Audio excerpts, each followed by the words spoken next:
Have you noticed that things need to change in your business? Like me, you probably notice more of your customers and clients wanting more one-to-one time. Or maybe that type of content you used to create is just not resonating with your audience. Or if you're a product-based business, sales are just not doing so well. Here's the fact. Things are changing. So how can you, as a business owner, make sure you continue to still have a business? Today, I'm joined by my own brand strategist, Tiffany Newman. She helped me create my own brand logos, the beautiful hearts you see, because I'm heart-centered, and my brand colors. They're basically an off color of the Philippines flag to honor my heritage, because legacy means so much to me. Tiffany has worked 15 years for Fortune 500 companies and now works with small businesses in their brand strategy. And in today's episode, both Tiffany and I get to share 6 2024 brand predictions. So let's drop the beat. Hey, I'm Elaine Lucartas. I'm a business and career coach for women of color and allies. LA Weekly awarded me the #1 thought leader, and Apple News named me one of the top 5 business coaches. Going through an identity crisis, professionally or personally? Well, get ready to have some conscious conversations. Now grab your coffee, tea, or boba, and let's color your dreams too. Lead your legacy. Welcome to this joint episode. I am here today with Elaine Lucartas, who is an award-winning business coach, career coach, and speaker for women of color and allies. She specializes in helping women of color entrepreneurs and industry leaders land their dream career, create business opportunities through authentic relationships, both online and offline. She has been featured in Forbes, Business Insider, Money Magazine, and so many other places, spoken around the world as well as to Fortune 500 companies. And she lives in Pasadena, California, and loves Muay Thai and hot yoga in her downtime. Before I introduce Tiffany, some fun facts of what we share in common. So Tiffany boxes, I do Muay Thai. Both of us play violin. We are like, what? So want to share that fun fact. And Tiffany is my brand strategist. So I'm very honored. And she's been a brand strategist like in the corporate world for 15 years, working with brands like FedEx, Adidas, and Burt's Bees, and then helps small businesses like myself.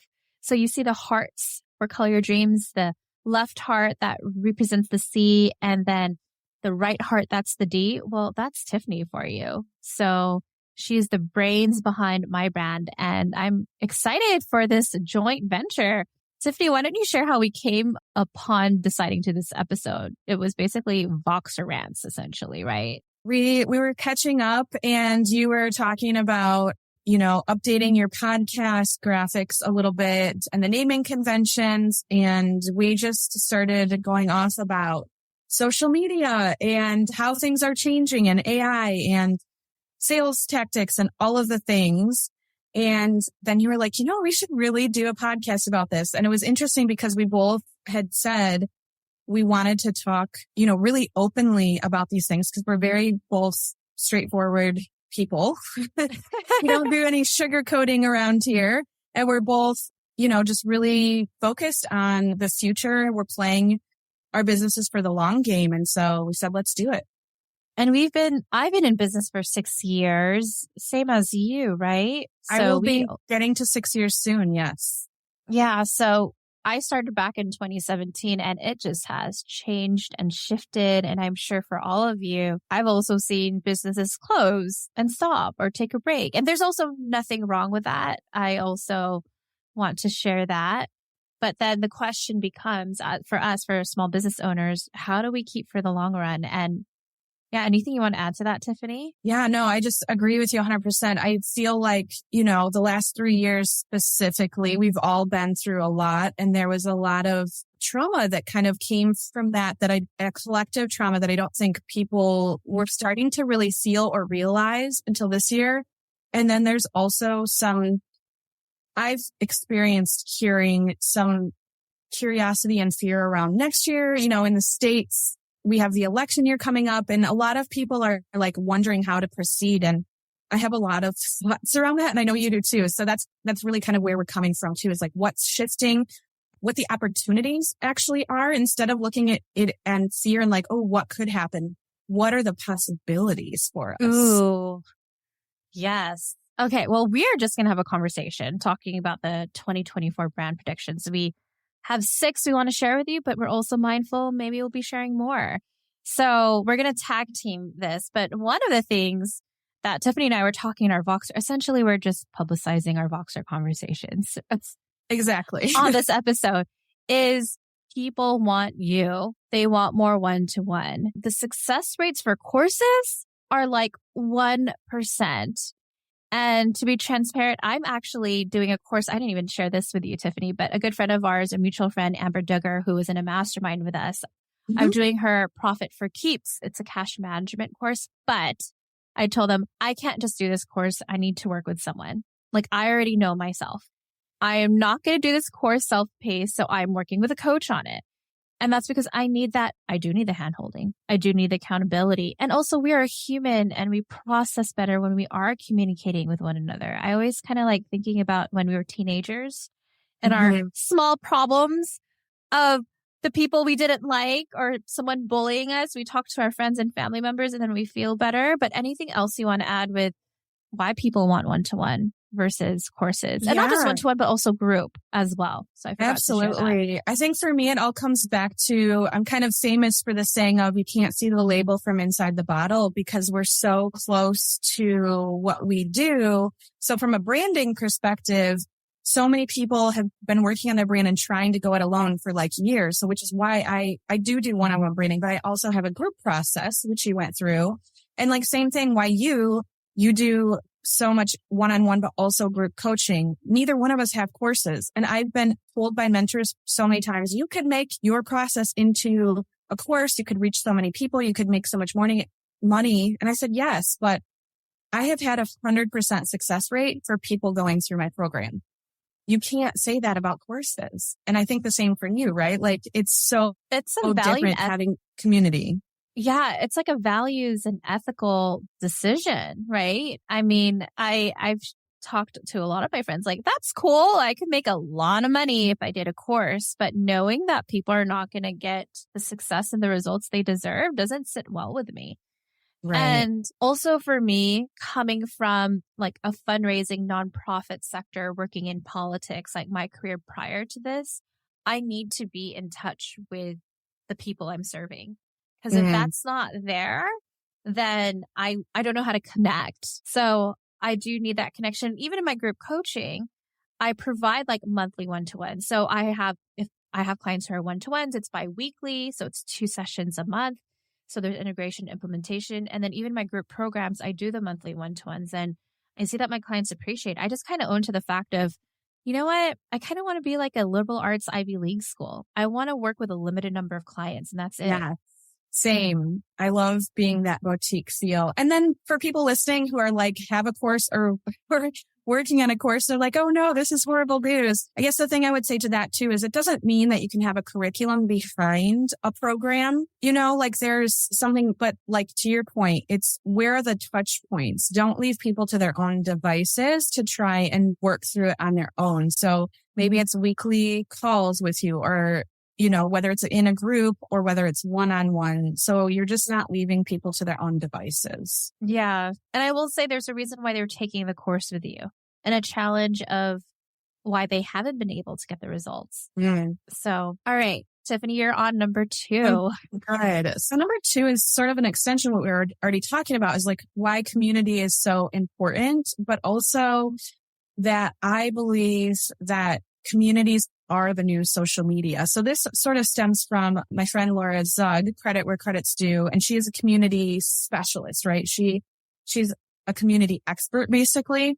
And we were having a conversation and I've just had so many clients saying like, literally I was on a call yesterday and a prospect was saying social media just seems icky now. And she was like an influencer on social media, high level influencer. And she just went cold, like stopped posting. And she was like, after everything that's been happening over the last 3 years, but especially the last few months, she's like, it just feels icky. It feels gross. I don't want to be there.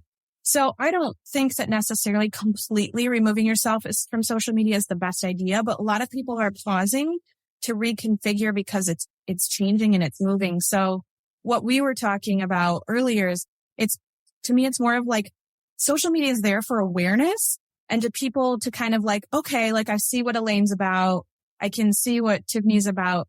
It's less for sales. Like a lot of people used to just always be selling on social media. Now, it's not that you're never going to sell on social media either, but what I truly believe is communities are where it's at. So I myself am part of a networking community, and I also like run a women's networking community because that's a space where you can forge deeper, really valuable relationships where social media, it's so surface and you don't really get to know people. So again, it doesn't mean you have to leave social media completely, but like we've talked about, I've pretty much left Facebook.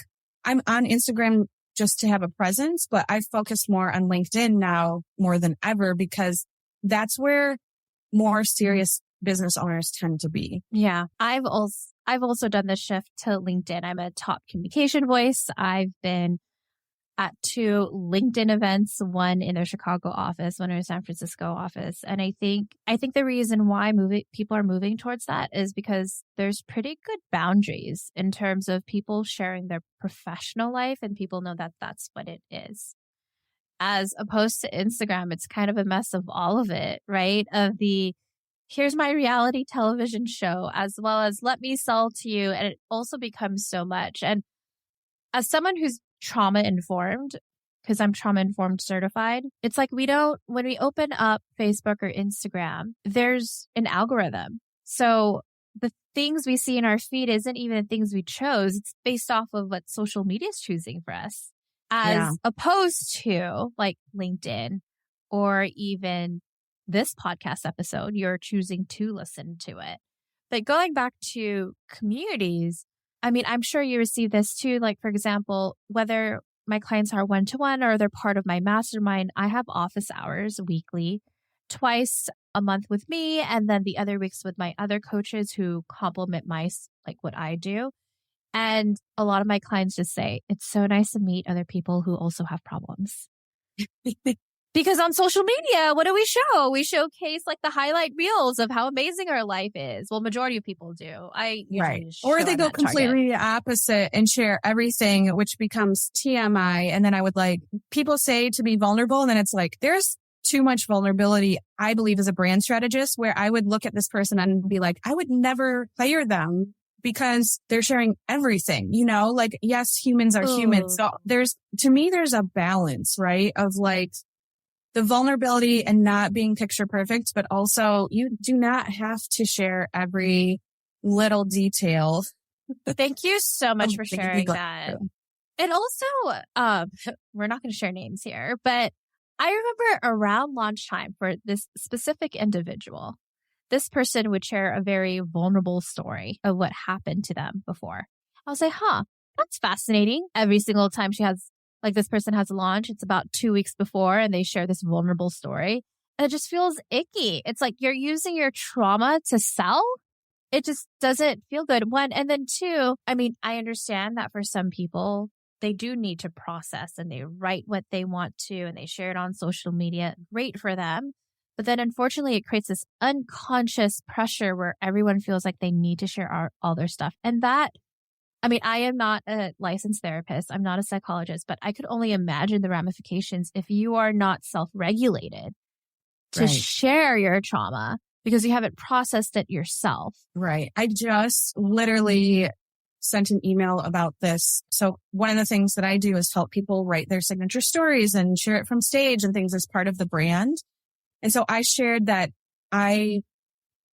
one of my more vulnerable stories from stage because it was impactful, but because it was inspiring to people and it created an impact, not for like self-serving purposes, right? And I said, there is no reason, like I love to help people create their signature stories because it is how, like we're going to talk about storytelling later, like storytelling is important, but it's always up to you what you share, how much you share, and if you're ready to share it. And what's the purpose? Like, don't share stories just for story's sake. Like, if it makes sense and it resonates, with what you're speaking to. So there's so many like details to that. Yeah. I mean, I could give an example. There was an email I sent out earlier because we were recording this, mid-December of 2023. And it wasn't really vulnerable. It was just, I had this New Year's resolution that I was going to start doing Muay Thai. Muay Thai is Thai kickboxing because I got into it when I was 16. And so I wrote in my newsletter, like, yeah, I had this New Year's resolution, but I am 11 months late to hitting that resolution of going back to Muay Thai. And the purpose of that, I was just like, hey, it's never too late. Like, I know it's 11 months into the year, but if you want to get started, you can get started now. Like, you don't have to create a timeline. So that was my intention for what I wrote.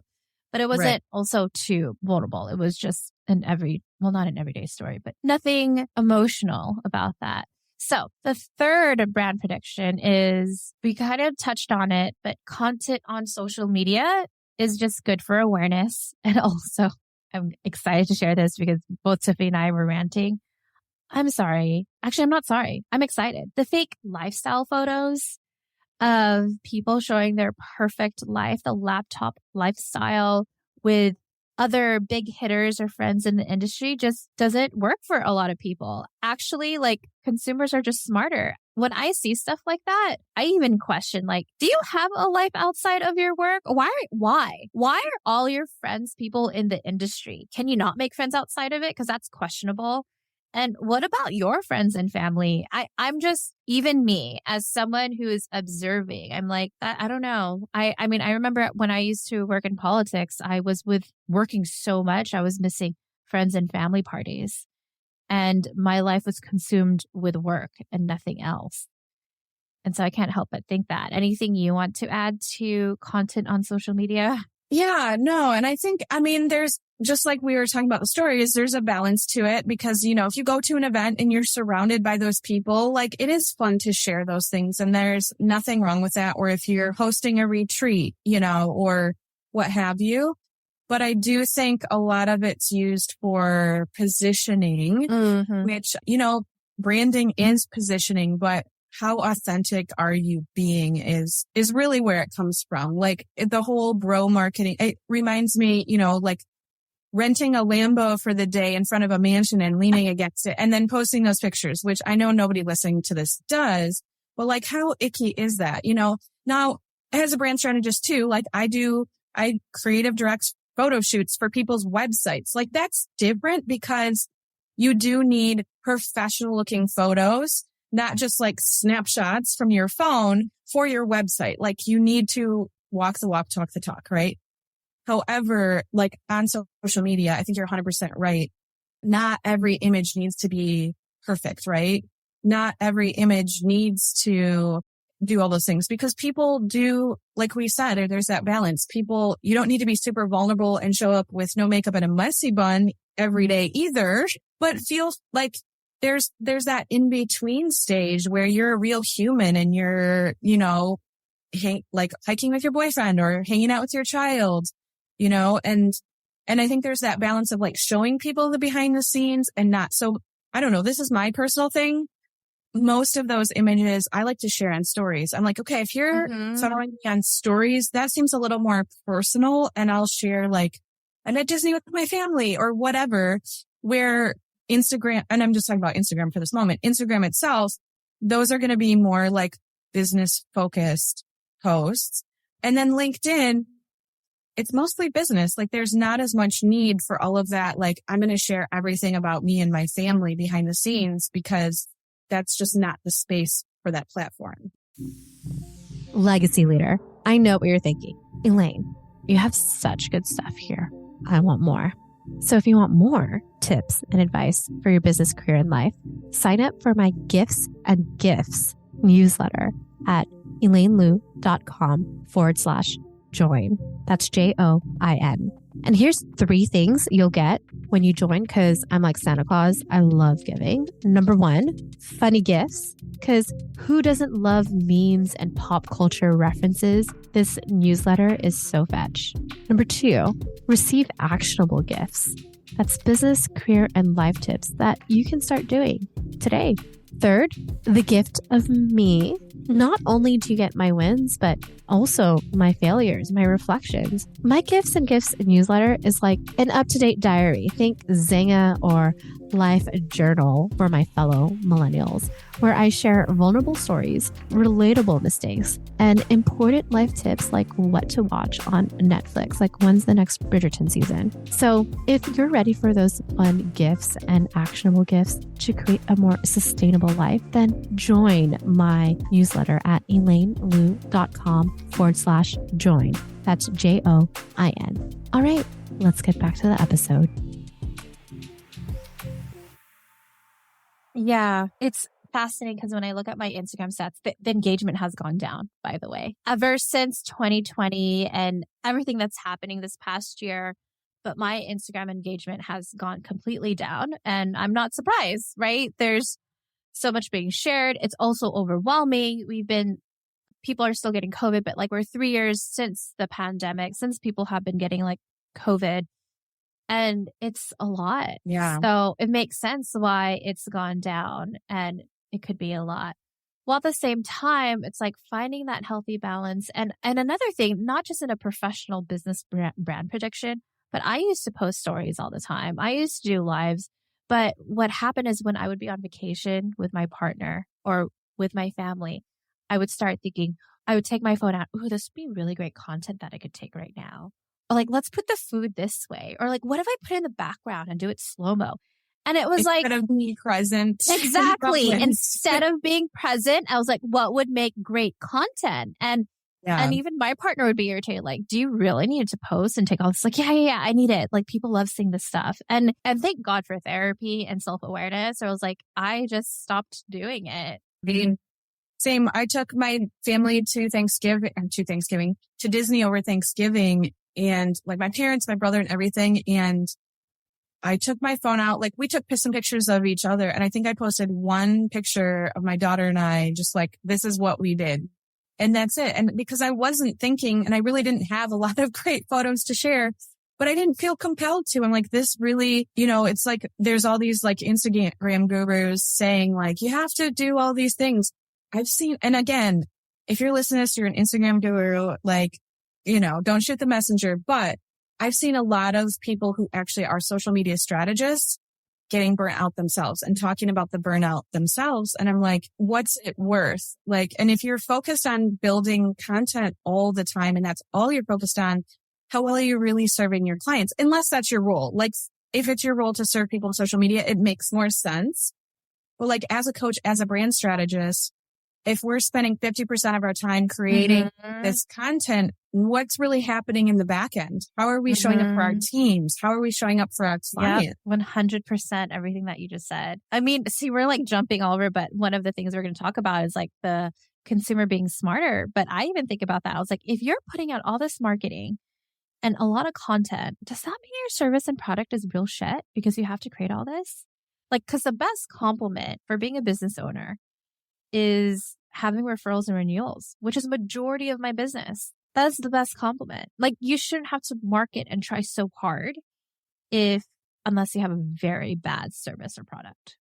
Yeah. And I think there's probably, again, objections to that rule because there's, we're going to talk about AI later and there's ways to create content faster now, but that has a whole nother ramification that we can go into later. So yeah. Well, why don't we go into the 4th tip, Tiffany? Yeah. So it's really extending from everything else we talked about, but what you and I have really focused on doing since like the social media is, and then there's also like, we didn't even talk about, so much of that is vanity metrics, right? Like I've never really focused in building my Instagram but you can see people with like 30,000 followers and they're getting 7 likes.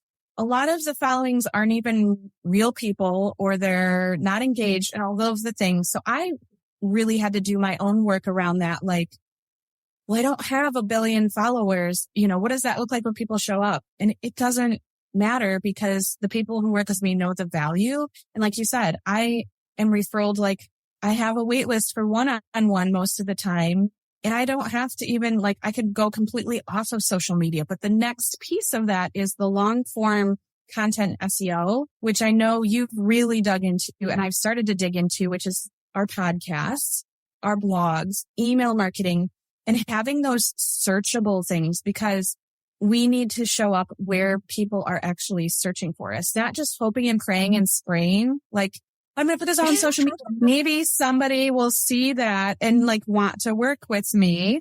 Again, I think it's important to have a presence for awareness on some level, but really we both talk about legacy, right? So creating a body of work that truly is going to be our legacy, that somebody 10 years from now could search on Google and find one of our podcasts or find something on Pinterest or our blogs, or YouTube is another great one. I'm not really on YouTube, but those are all great places that your content's going to live for a long time and it's searchable. I mean, let's kind of think of it like basics, right? Let's say you're planning a trip. But for me, every day, I go to Instagram, not because I want to buy something, because I want a break. So I want to look at memes and funny cat or dog videos. Literally, that is what I use on social media. I love the inspirational quotes. It's silly, It's easy, but I love them. But I don't go for, I'm going to take my credit card out and buy something. So that's what I go to social media for. But for example, my partner and I were planning to go to Banff in Canada to go skiing. We were Googling, we were searching hotels, we were using TripAdvisor, looking at reviews or Google reviews of hotels to stay at, what to do. We were intentional on the research we wanted to do. So if you think about that, vacations and trips, think about that with your consumer and your client. What are they doing to search for you? I mean, just like Tiffany was best saying, woman of color coach, best entrepreneur branding strategist. What is that for you? Yeah, look up WOC Business Coach or WOC Career Coach. I'm number one after the ads. I worked on it for the past 2 years. And another thing, when it comes to SEO, blogs, or podcasting, long form content, the thing why social media has been trendier, people want to go to it, it's because it's instant gratification. Social media companies know that it gives you a dopamine hit. The unfortunate thing, I'm just warning all of you with long form content like SEO, podcasts, and blogs, it does take a while. But to our benefit, both me and Tiffany, because we're not focused on getting so many clients or consumers, but working with a limited amount, is that our type of clients and consumers want to get to know us. They want to know the quality. They want to know that we are providing them one-to-one attention, not just knowing their first name, but knowing that they love the color blue and that they have a dog that they were in love with when they were 7 and they think about that dog all the time, to those granular details. Yeah, so true. And I especially, again, with email, and you hear that too, everybody needs an email list. And so a lot of you listening are probably have your email list. Maybe you're doing some of these long form things, but I really think next year is going to be very pivotal. I can't tell you how many people that I see are either leaving social media completely. And that also goes with communities. I took my community off of Facebook and we are on Heartbeat, which is an amazing tool to get off of social media and have a really congruent and aligned and engaged community, right? So there's so many reasons for that. And I don't know. I know my productivity has gone way up now that I don't really use social media much. Oh, same. Oh my God. I remember I used to spend an hour or two first thing in the morning working on social media stuff. It was just exhausting. And also I will be vulnerable and transparent, checking my phone to see how many likes and comments got up, or, oh no, why am I not getting any likes or comments? Oh my gosh. Yeah. Social media. Releasing that is so freeing. Yeah. I feel like I'm in a high school teenager when I'm in social media. Because you're thinking about who likes it, who comments. But anyways. It's true. And I have a 9-year-old and I've been thinking about that. Obviously, she's not on social media, but she wants to be and she sees, I don't know who these people are letting their 9-year-olds on social media, but there are out there. And I'm just for mental health, it's not good enough. A future podcast episode I'm doing is actually with an occupational therapist who works with kids. So she does parent coaching. And we're just talking about screens. and how, because, our generation, we weren't born with it. Right. Unfortunately, our kids are. But because of that, what a lot of kids are using, or even adults, is using their screen when they're feeling anxious, And when then they it creates more anxiety. as opposed to having that conversation, having that difficult conversation with that person. Hey, mom, I didn't like that you yelled at me. And then as a parent telling them, I'm sorry I yelled at you, that you shouldn't be close to the stove. I was just really scared that you were going to get hurt next time. I'll tell you to move away so you don't get burned. Okay. So fifth tip is the consumer and client is more aware now. Like persuasion selling doesn't work. The whole hey, get it 50% off before midnight. The shiny objects syndrome just doesn't work. People know that the glitz and glamour doesn't work, and they just want to get to know you if you're going to give them the one-to-one attention, and they are going to get the results or the transformation that they deserve. Yeah. 100%. And I think we've all had this shiny object syndrome for years now. And so there's still people selling in that way, and there's still people buying on some level, but from everybody I've seen and talked to, launches like that are way down because people are being more mindful with what they're engaging in. If they see a shiny object, they're able to say, no, I don't need that right now. This is what I need, which is so smart because they're going to search that out and find you. I have people all the time that will come in and be like, okay, I'm ready. I need a new website. I need a new brand because of this. I don't need to be out there convincing people you need a new brand, And so meeting our people where they're at when they're aware of their problem with air quotes and looking for a solution, that's the best way to meet people because you are serving them from a space of authenticity and from love instead of you have to buy this thing, get on a sales call now, and then convincing people to purchase. It's just not healthy. Well, before I hit record here, I'm not going to share names once again, but I took this course because I did need to learn, which I did learn. And they're upselling this program, right? And okay, if you sign up for a sales call for this program, you get these free things. And I wanted the free things. I'm like, okay, I'm going to schedule a call, even though I knew that I was not going to buy the thing that they're upselling me. So Right. I went ahead and scheduled one, and then I got the free thing, and then I canceled the call. And then it was so aggressive, passive aggressive, hey, why'd you cancel the call? What happened? I'm I wanted the free thing. I had no intention to go on the call. Right. Well, you and should that go was on an the call. integrity because you were truthful. I mean, think about if they were given the free thing and then invited people on the sales call, maybe people actually would have joined more instead of being under heated pressure. Yeah, it was such heated pressure. And it's if you join now, you'll get X amount. And it's just it just doesn't feel good. And I will be transparent. I mean, I used to do that because that's what I was taught. And then I realized, wait, this feels so icky. I need to not do that anymore. That's the thing is so many of us were taught these tactics and strategies and, how to persuade people. That I don't want to persuade people. That's just so itchy, And to be transparent here, I became NLP trained because I saw the need for people to break through blocks, right? I have so many women who have visibility blocks and different blocks. And if you know anything about NLP, it can be used persuasively. It can be used, and it's just anything else, right? Money's a tool. It can be used for good or for bad. And it just shows people's true colors. I use it in a way that's very conscious and kind and literally helps people through what's holding them back. There's a lot of people that use it in their sales tactics and convince people, and then they have buyer's remorse, and then they wonder why they have so many chargebacks, right? Anyways, we could go on tangents for that for a while, probably.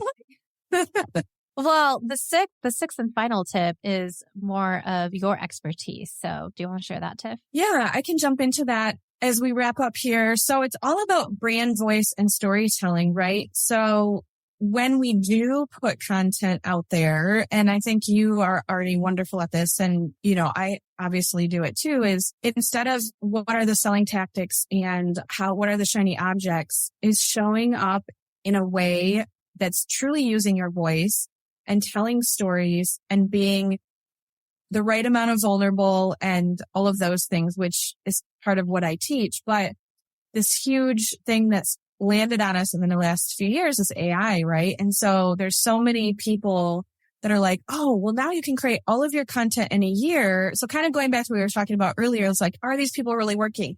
Well, maybe they're using AI and they are writing their content in like a day. But when you use AI, first of all, it's scraping the internet for things that already exist. So you're technically using other people's language. So you could sound just like somebody else. And you're not putting your like spin on it. You're not putting your secret sauce on it. So you end up sounding like a robot. That's the other piece is really when even if you do use AI, because it is a wonderful tool and I teach my clients how to use their brand manuals and turn it into content. The thing is, it's great for brainstorming and it's great to start, but you need to edit it. You need to put your touch on it. It's not a tool that should just spit out things for you to use as is. Yeah, it's not a copy and paste. So I've done 2 courses on AI with a company. And remember, just like you were saying with money is a tool, NLP is a tool, AI is a tool. So it can help you save time, just like we use Acuity or Calendly on our calendar. But what it is not you. It is not a human.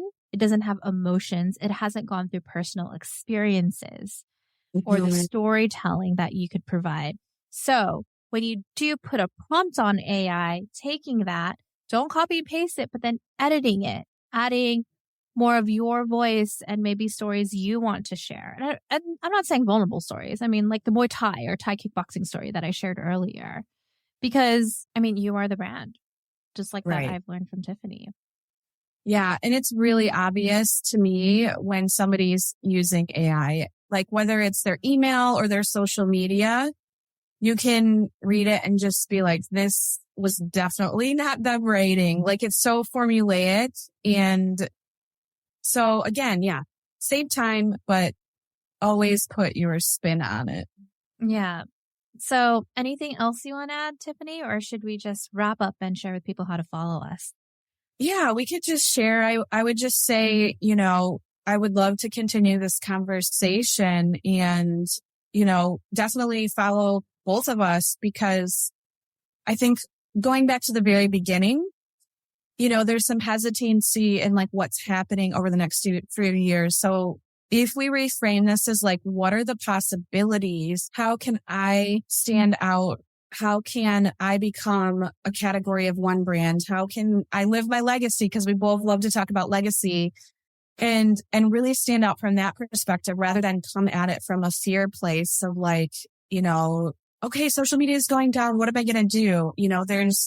There's so many strategies that those of us who are in it for the long game, like I think there's actually a lot of opportunity coming our way, which is pretty awesome.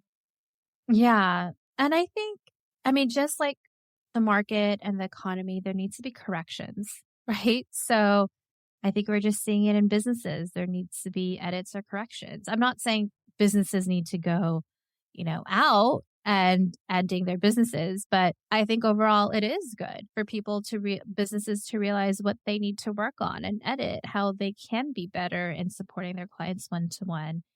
They could be more intentional, conscious, trauma-informed in their content that they are creating. Yeah. So this is all good.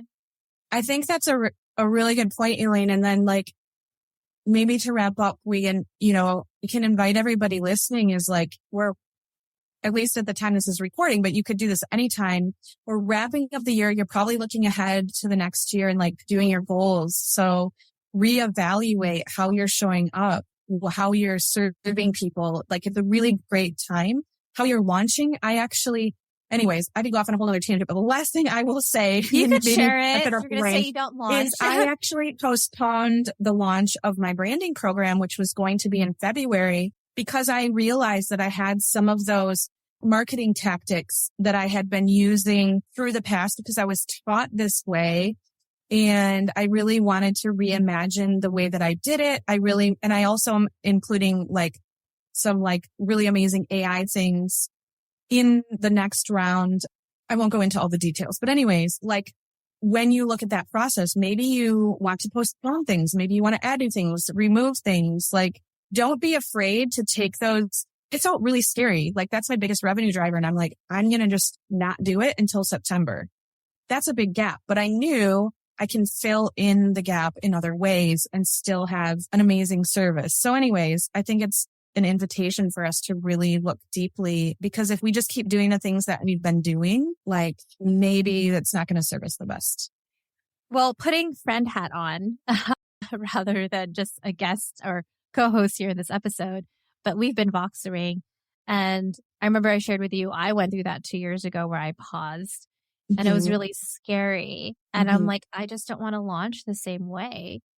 And what was interesting, now that it's 2 years later, I don't do launches. I get consistent sales calls and clients. I'm making more than I did the year before. And taking that pause and reflecting now, like 2023 back, not 2020, get it? 2023 back. I'm like, well, I realized I got addicted to that adrenaline rush of like, it's kind of like a drug, like prepping to get this all out and then putting it all out. And it's like a roller coaster because I'd crash. Oh, she's on. Yeah. Yeah. It was like always on. And it's just really nice that it is steady. Like, I want to be a tortoise, not a hare. Yeah, 100%. And I think there's so much comparison that people do of like, well, this person got from here to there. But normally, I mean, there's always exceptions to the rule, but the people who come out of nowhere and doing big things, they've been at it for a long term. And then it just seems like they came out of nowhere because they have been the tortoise and they've been implementing and they persevered, right? Yeah, I know. It's people will always compare to like big names, right? Like, I need to do what Oprah's doing or Tony Robbins. Like, okay, they're like billionaires. They have resources and a team. And I'm not saying you can't get there, but be mindful of where you're at right now. Yeah. And what you could do with it. Yeah. So, and celebrate too. Like, we just did a thing with my group of women yesterday of like reflecting at the past year, like celebrate what you did accomplish, because so often we only look to the future and what we haven't accomplished too. So despite us sharing the scariness of 2024, it's also exciting because you get to not just do a business audit, but a life audit of what do you want and how do you want to show up? Exactly. Yeah. And how do you want to be on the daily? Yeah. So Happy New Year. Now you know the 6 brand predictions of 2024, and you're all set for success. And if you found this episode helpful, here are 4 things you can do if you feel called to do them.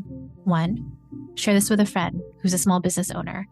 And if they probably want to be up to date on what's happening for the new year. 2, don't forget to hit that follow button.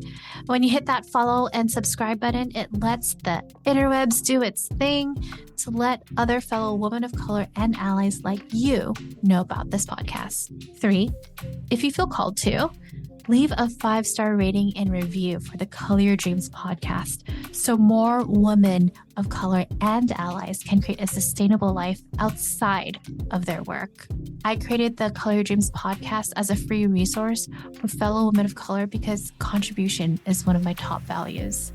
4, and if you would like to see how to work with me to create a more sustainable business and life that is aligned to your definition of success and no one else's, then schedule a complimentary legacy, business, and career review call at elainelu.com/call.